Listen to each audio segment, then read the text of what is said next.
ਦੋਸਤੋ ਵੈਲਕਮ ਹੈ ਤੁਹਾਡਾ ਸਾਡੇ ਚੈਨਲ ਉੱਤੇ। ਦੋਸਤੋ ਜਿਵੇਂ ਕਿ ਆਪਾਂ ਇਸ ਚੈਨਲ ਮਾਲਾ ਮਣਕੇ ਉੱਤੇ ਨਰਿੰਦਰ ਸਿੰਘ ਕਪੂਰ ਜੀ ਦਾ ਸਾਰਾ ਕੰਟੈਂਟ ਹੌਲੀ ਹੌਲੀ ਅਪਲੋਡ ਕਰ ਰਹੇ ਹਾਂ ਤੇ ਅੱਗੇ ਵੀ ਕਰਾਂਗੇ। ਉਹਨਾਂ ਦੀਆਂ ਸਾਰੀਆਂ ਕਿਤਾਬਾਂ ਦੇ ਸਾਰੇ ਲੇਖ ਆਪਾਂ ਇਸ ਚੈਨਲ ਉੱਤੇ ਅਪਲੋਡ ਕਰਾਂਗੇ। ਪਰ ਦੋਸਤੋ ਇਹਨਾਂ ਤੋਂ ਇਲਾਵਾ ਕੁਝ ਲੇਖਕ ਹੋਰ ਵੀ ਨੇ ਜਿਨ੍ਹਾਂ ਦੀਆਂ ਗੱਲਾਂ ਸੁਣਨੇ ਹੀ ਵਾਲੀਆਂ ਨੇ, ਜਿਨ੍ਹਾਂ ਵਿੱਚੋਂ ਇੱਕ ਹਨ ਸਵੇਟ ਮਾਰਡਨ। ਦੋਸਤੋ ਨਰਿੰਦਰ ਸਿੰਘ ਕਪੂਰ ਜੀ ਦੀਆਂ ਗੱਲਾਂ ਸਾਨੂੰ ਸਿਆਣਾ ਬਣਾਉਂਦੀਆਂ ਹਨ।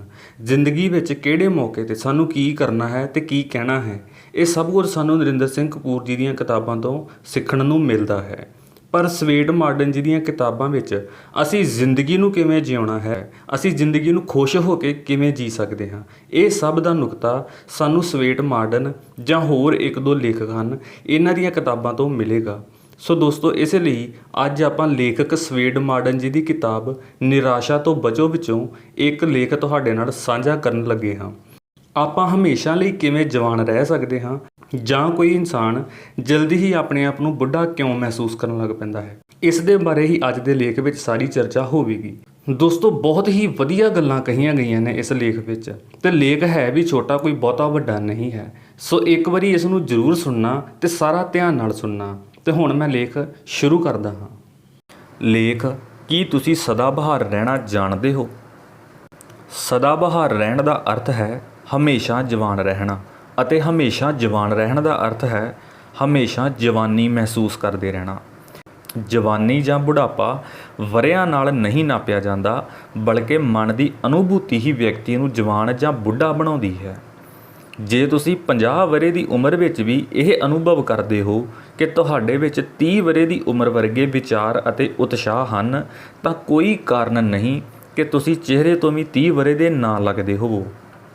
ਜਦੋਂ ਤੁਸੀਂ ਇਹ ਮਹਿਸੂਸ ਕਰਨ ਲੱਗਦੇ ਹੋ ਕਿ ਜਿਸ ਦਿਨ ਦਾ ਡਰ ਸੀ ਉਹ ਆ ਪਹੁੰਚਿਆ ਹੈ ਅਤੇ ਤੁਹਾਡੇ ਵਿੱਚ ਹੁਣ ਉਹ ਸ਼ਕਤੀਆਂ ਨਹੀਂ ਰਹਿ ਗਈਆਂ ਜੋ ਕਿ ਪਹਿਲਾਂ ਸਨ, ਤਾਂ ਤੁਸੀਂ ਵਾਸਤਵ ਵਿੱਚ ਬੁਢਾਪੇ ਵਿੱਚ ਕਦਮ ਰੱਖ ਚੁੱਕੇ ਹੋ ਅਤੇ ਤੁਹਾਨੂੰ ਇਹ ਵਿਸ਼ਵਾਸ ਹੋ ਚੁੱਕਿਆ ਹੈ ਕਿ ਤੁਸੀਂ ਕਿਸੇ ਵੀ ਤਰੀਕੇ ਨਾਲ ਇਸ ਅਨੁਭੂਤੀ ਨੂੰ ਸਮਾਪਤ ਨਹੀਂ ਕਰ ਸਕਦੇ। ਤਾਂ ਫਿਰ ਆਪਣੇ ਕਾਰਜ ਵਿਹਾਰ ਨਾਲ, ਆਪਣੀਆਂ ਹਰਕਤਾਂ ਨਾਲ ਅਤੇ ਆਪਣੀਆਂ ਗੱਲਾਂ ਨਾਲ ਖੁਦ ਨੂੰ ਜਵਾਨ ਪ੍ਰਗਟ ਕਰਨ ਦਾ ਯਤਨ ਨਾ ਕਰੋ, ਕਿਉਂਕਿ ਅਜਿਹੇ ਯਤਨ ਦੇ ਦੌਰਾਨ ਤੁਸੀਂ ਦੂਸਰਿਆਂ ਦੇ ਲਈ ਹਾਸੋਹੀਣੇ ਬਣ ਜਾਵੋਗੇ।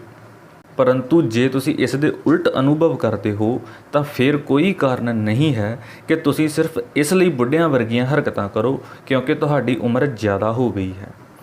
ਅਸਲ ਗੱਲ ਸੋਚਣ ਦੀ ਹੁੰਦੀ ਹੈ। ਸਦਾ ਬਹਾਰ ਰਹਿਣਾ ਵੀ ਸੋਚ 'ਤੇ ਨਿਰਭਰ ਕਰਦਾ ਹੈ। ਸ਼ੁਰੂ ਤੋਂ ਹੀ ਤੁਸੀਂ ਅਜਿਹਾ ਸੋਚਣ ਦਾ ਅਭਿਆਸ ਕਰ ਲਵੋ ਤਾਂ ਬੁਢਾਪਾ ਆਪਣੇ ਆਪ ਵਿੱਚ ਕੋਈ ਚੀਜ਼ ਨਹੀਂ ਹੁੰਦੀ, ਸਿਰਫ ਸੋਚਣ ਦਾ ਢੰਗ ਹੁੰਦਾ ਹੈ ਜੋ ਵਿਅਕਤੀ ਨੂੰ ਬੁੱਢਾ ਬਣਾਉਂਦਾ ਹੈ ਜਾਂ ਉਸ ਨੂੰ ਸਦਾ ਜਵਾਨ ਰੱਖਦਾ ਹੈ।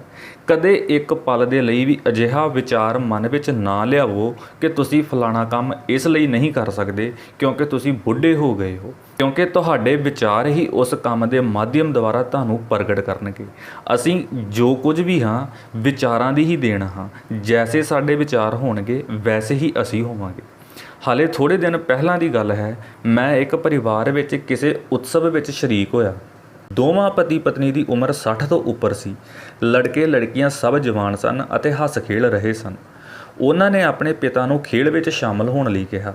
ਪਿਤਾ ਨੇ ਇਹ ਕਹਿ ਕੇ ਮਨਾ ਕਰ ਦਿੱਤਾ, ਉਹ ਭਾਈ ਮੈਂ ਤਾਂ ਬੁੱਢਾ ਹੋ ਚੁੱਕਾ ਹਾਂ, ਮੈਨੂੰ ਕਿਉਂ ਇਸ ਖੇਡ ਵਿੱਚ ਘਸੀਟ ਰਹੇ ਹੋ। ਜਦ ਕਿ ਮਾਂ ਨੇ ਖੇਡ ਵਿੱਚ ਬਰਾਬਰ ਹਿੱਸਾ ਲਿਆ ਅਤੇ ਪੂਰੇ ਉਤਸ਼ਾਹ ਦੇ ਨਾਲ। ਉਸ ਨੂੰ ਦੇਖਦੇ ਸਮੇਂ ਮੇਰੇ ਮਨ ਵਿੱਚ ਇੱਕ ਪਲ ਦੇ ਲਈ ਵੀ ਇਹ ਗੱਲ ਨਹੀਂ ਆਈ ਕਿ ਇੱਕ ਬੁੱਢੀ ਆਪਣੇ ਜਵਾਨ ਬੱਚਿਆਂ ਦੇ ਨਾਲ ਖੇਲ ਰਹੀ ਹੈ। ਇਹੀ ਕਾਰਨ ਹੈ ਕਿ ਉਹ ਔਰਤ ਉਮਰ ਵਿੱਚ ਬੁੱਢੀ ਹੋ ਜਾਣ ਦੇ ਬਾਵਜੂਦ ਮਨੋਂ ਬੁੱਢੀ ਨਹੀਂ ਹੋਈ, ਕਿਉਂਕਿ ਉਸਨੇ ਹਲੇ ਇਹ ਸੋਚਣਾ ਸ਼ੁਰੂ ਨਹੀਂ ਕੀਤਾ ਕਿ ਉਹ ਬੁੱਢੀ ਹੋ ਗਈ ਹੈ।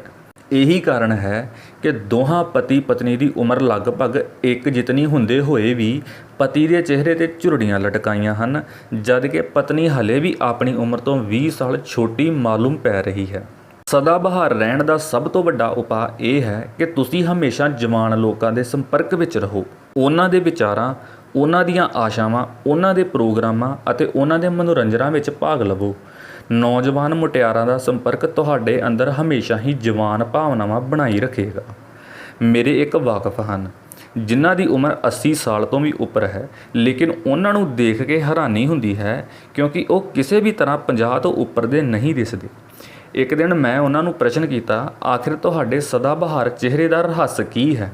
ਉਹ ਬੋਲੇ, ਮੈਂ ਕਦੇ ਨਿਰਾਸ਼ ਨਹੀਂ ਹੁੰਦਾ, ਕਦੇ ਅਸੰਤੋਸ਼ ਨੂੰ ਆਪਣੇ ਕੋਲ ਨਹੀਂ ਫਟਕਣ ਦਿੰਦਾ ਅਤੇ ਨਾ ਹੀ ਕਦੇ ਮਹੱਵਾਕਾਂਖਸ਼ਾ ਦੇ ਪੂਰਾ ਨਾ ਹੋਣ 'ਤੇ ਚਿੰਤਾ ਨਾਲ ਗ੍ਰਸਤ ਹੋਇਆ ਹਾਂ, ਕਿਉਂਕਿ ਇਸੇ ਪ੍ਰਕਾਰ ਦੀਆਂ ਚਿੰਤਾਵਾਂ ਚਿਹਰੇ 'ਤੇ ਝੁਰੜੀਆਂ ਪਾ ਦਿੰਦੀਆਂ ਹਨ।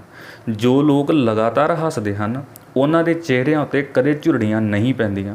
ਮੁਸਕਰਾਹਟ ਤੋਂ ਵੱਧ ਕੇ ਚਿਹਰੇ ਦੀ ਮਾਲਿਸ਼ ਹੋਰ ਕੋਈ ਨਹੀਂ ਹੋ ਸਕਦੀ। ਸੰਤੋਸ਼ ਤੋਂ ਵੱਧ ਕੇ ਜੋਬਨ ਦਾ ਕੋਈ ਸਰੋਤ ਨਹੀਂ ਹੈ। ਜੇ ਤੁਸੀਂ ਲੰਮੀ ਉਮਰ ਜੀਣਾ ਚਾਹੁੰਦੇ ਹੋ ਅਤੇ ਜੀਵਨ ਭਰ ਜਵਾਨ ਬਣੇ ਰਹਿਣਾ ਚਾਹੁੰਦੇ ਹੋ ਤਾਂ ਆਪਣੇ ਕੰਮ ਨਾਲ ਪਿਆਰ ਕਰੋ ਅਤੇ ਪੂਰੀ ਲਗਨ ਦੇ ਨਾਲ ਉਸ ਵਿੱਚ ਜੁਟੇ ਰਹੋ। ਇਹ ਕਦੇ ਨਾ ਸੋਚੋ ਕਿ ਤੁਸੀਂ ਹੁਣ 50 ਸਾਲ ਦੇ ਹੋ ਗਏ ਹੋ ਜਾਂ 60 ਸਾਲ ਦੇ ਹੋ ਗਏ ਹੋ, ਇਸ ਲਈ ਤੁਹਾਨੂੰ ਵਿਹਲ ਗ੍ਰਹਿਣ ਕਰ ਲੈਣੀ ਚਾਹੀਦੀ ਹੈ ਜਾਂ ਤੁਹਾਨੂੰ ਆਰਾਮ ਦੀ ਜ਼ਰੂਰਤ ਹੈ। ਉਹ ਅਲੱਗ ਗੱਲ ਹੈ ਕਿ ਜਦੋਂ ਵੀ ਤੁਸੀਂ ਚਾਹੋ ਥੋੜ੍ਹੀ ਦੇਰ ਦੇ ਲਈ ਕੰਮ ਰੋਕ ਕੇ ਮਨੋਰੰਜਨ ਕਰ ਲਵੋ ਜਾਂ ਕਿਤੇ ਘੁੰਮ ਫਿਰ ਆਵੋ, ਪਰ ਬਿਲਕੁਲ ਕੰਮ ਛੱਡ ਕੇ ਕਦੇ ਨਾ ਬੈਠੋ। ਇੱਕਦਮ ਨਾਲ ਵਿਹਲ ਪ੍ਰਾਪਤ ਕਰ ਬੈਠ ਜਾਣਾ ਵਾਸਤਵ ਵਿੱਚ ਬੁਢਾਪੇ ਨੂੰ ਸੱਦਾ ਦੇਣਾ ਹੈ।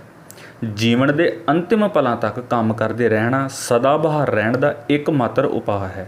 ਇੱਕ ਪ੍ਰਸਿੱਧ ਅਭਿਨੇਤਰੀ ਦਾ ਕਥਨ ਹੈ ਕਿ ਮੈਂ ਕਦੇ ਬੁੱਢੀ ਨਹੀਂ ਹੋ ਸਕਦੀ ਕਿਉਂਕਿ ਮੈਨੂੰ ਆਪਣੀ ਕਲਾ ਨਾਲ ਪਿਆਰ ਹੈ।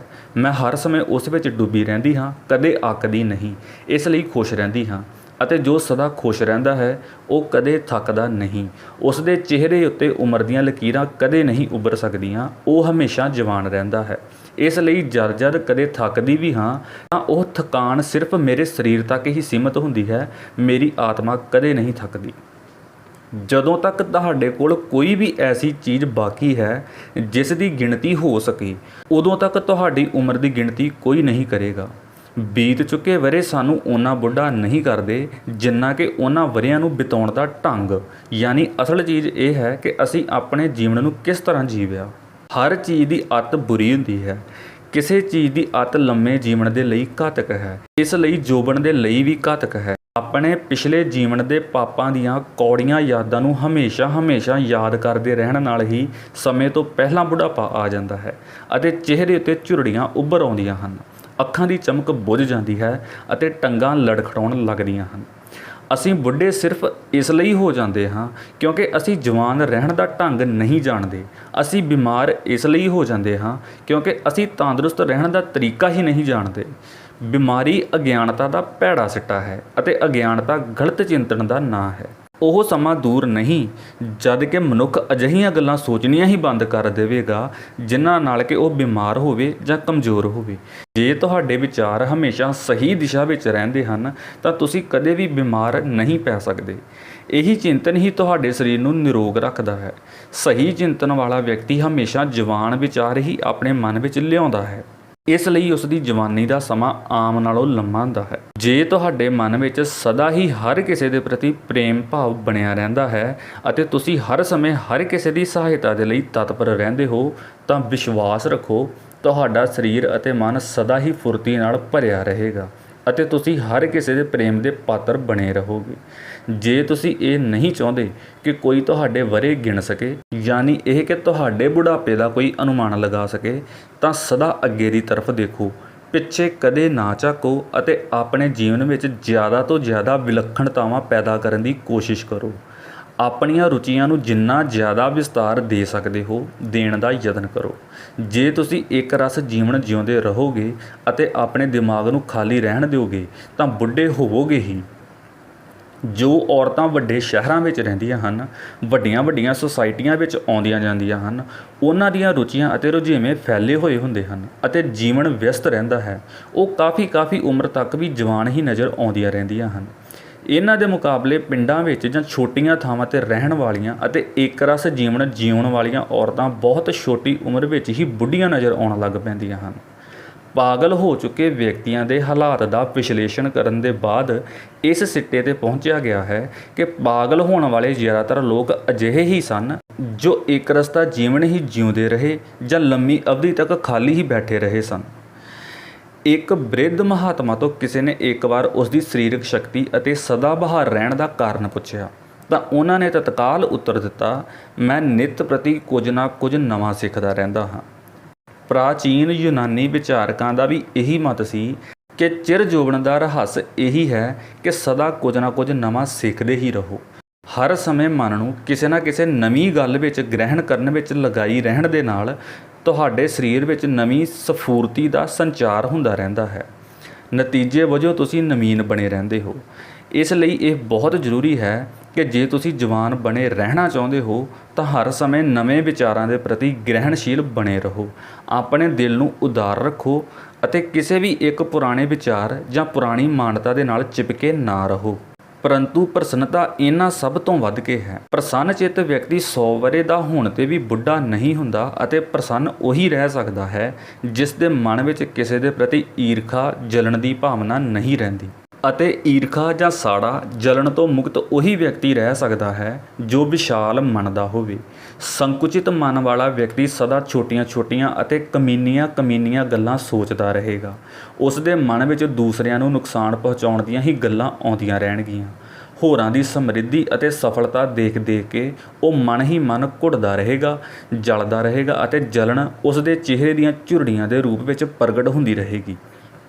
ਜਿਸ ਆਦਮੀ ਦਾ ਦਿਲ ਸਾਫ਼ ਹੈ, ਸਰੀਰ ਤੰਦਰੁਸਤ ਹੈ, ਮਨ ਵੱਡਾ ਹੈ, ਨਿਸ਼ਚਾ ਦ੍ਰਿੜ ਹੈ ਅਤੇ ਉਹ ਆਪਣੇ ਕੰਮ ਵਿੱਚ ਲੱਗਿਆ ਰਹਿੰਦਾ ਹੈ, ਉਹ ਆਦਮੀ ਕਦੇ ਬੁੱਢਾ ਨਹੀਂ ਹੁੰਦਾ। ਸੋ ਦੋਸਤੋ, ਬਹੁਤ ਹੀ ਵਧੀਆ ਇਹ ਮੋਟੀਵੇਸ਼ਨਲ ਗੱਲਾਂ ਹਨ ਜੋ ਇਸ ਕਿਤਾਬ ਦੇ ਵਿੱਚ ਹਨ। ਇਸ ਦੇ ਨਾਲ ਹੀ ਇਹ ਲੇਖ ਖਤਮ ਹੁੰਦਾ ਹੈ। ਫਿਰ ਮਿਲਦੇ ਹਾਂ ਇਸ ਦੇ ਅਗਲੇ ਲੇਖ ਨਾਲ। ਧੰਨਵਾਦ।